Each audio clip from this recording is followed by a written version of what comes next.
Bafowethu, nanti udaba olukhulu. Umthandeni Gcawamilisha Mfokamanqele udlulise naye inkulumo ey'nkundleni zokuxhumana eveza okubalulekile ngaye, iphinde edlulisa-ke ukuzibongela kubasaphothi bomculo wakhe. Kodwa-ke angifisi kule game uzwe ngami, ngifisa uzwe yena mathupha ey'khulumela esho ukuthi-ke uthini ebantwini. Lokhu kubalulekile, nanti udaba. Ngibonga kakhulu kubantu abasaphotha umculo wami, Mthandeni SK. Ngibonga kakhulu abantu abenza ukuthi ngishaya amamiliyoni njalo uma ngikhipha ingoma. Ngibonga kakhulu abantu abangikhuthazayo, abanginika amandla ukuthi ngiqhubekele phambili. Ngibonga kakhulu abantu abasaphotha SK Brothers, iy'nsizwa engisebenza nazo. Si-SK Brothers sisonke nje yabo ukuthi nje sihlale sijabule, siveze impilo yethu eyiqiniso la sihamba khona.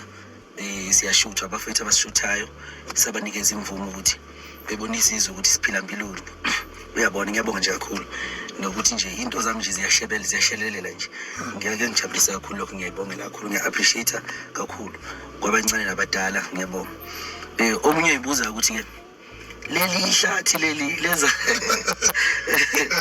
leli hlathi lenza ngani ukuthi into zalo zishibilike nje zishibilike ngoba ihlathi leli. Uyabona, cha bafowethu, ngiyihlathi nginjalo. Iyodwa advice enganinikeza yona ukuthi mawumuntu yiba wena, mawumuntu ungafiki, bazama ukuzenza omunye umuntu, mawumuntu vele unjalo kubantu. Uyabona, ngi-role model abantu abaningi, kufanele ngikusho lokhu ukuthi into engibekela ngikhona ukuthi ngumthandeni ophila nabafowabo, osebenza nabafowabo, umthandeni ongena PR, ongena manager. I-PR ayisebenzi-ke la, uyabo.